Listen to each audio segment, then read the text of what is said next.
కనుక దువ్వాడ మీద యాక్షన్ ఉండదు కదా. బేసిక్ ఏంటంటే దాన్ని సీరియస్గా తీసుకోవడం, ఏది సీరియస్గా తీసుకోవాలో ఏది సీరియస్గా తీసుకోకూడదో ఒక తటస్థులు బ్యాచ్ని పెట్టుకుని వాళ్ళ ద్వారా యాక్షన్ తీసుకోవాలి. అలా తీసుకోపోతే కనుక నష్టమే. రేపు ఆగస్టులో అసెంబ్లీ సమావేశాలు జరగబోతున్నాయి అనేది, దానికి హాజరయ్యే అవకాశాలు ఎంతవరకు ఉన్నా ఈసారైనా మనసు మార్చుకుంటారు ఇవన్నీ చూసి జగన్మోహన్ రెడ్డి గారు, లేదు మళ్ళీ ఇంకా అదే పట్టుదలతో ముందుకెళ్తారు? కోర్టు తేల్చాలంతే. హైకోర్టు అది అదేదో దాన్ని ఏమంటారు, మన వాయిదాల మీద వాయిదాలు వేస్తూనే ఉంది. ఇంకెన్ని సంవత్సరాలు చేస్తే 5 ఏళ్ళు చేస్తూనే ఉంటుంది. ఇంకెందుకు న్యాయం?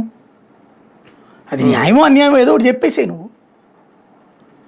కళ్ళెదురుగుండా ఏడాది దాటిపోతే ఒక వ్యవస్థ, దానికి ఏమన్నా పోనీ అద్భుతమైనటువంటి వేరే ఇష్యూస్ ఏమైనా ఉన్నాయా? అంటే ఒకవేళ ఇది శాసన వ్యవస్థ పరిధిలోది న్యాయ వ్యవస్థ చెప్పేయి అప్పుడు అంతే కదా, తేలిపోతుంది కదా. అప్పుడు మరి ఆయన వెళ్ళరని అనుకోవాలి. అంతే, అప్పుడు వెళ్ళడం వల్ల వెళ్ళకపోవడం అనేది తేల్చుకుంటారు. బేసిక్గా 2 కోణాలు. రాహుల్ గాంధీకి అదే కాంగ్రెస్ పార్టీకి ప్రతిపక్ష హోదా ఇవ్వమని ఇంతకుముందు ఆదేశించింది సుప్రీంకోర్టు. కాకపోతే మేము ఇవ్వమని చెప్పకుండా ఇవ్వలేదు వీళ్ళు, అంతే.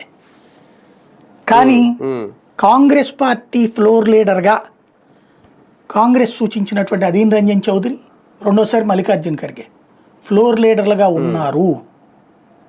ఇది గుర్తుపెట్టుకోవాలా. వాళ్ళకి ప్రతిపక్ష హోదా ఇవ్వలేదు.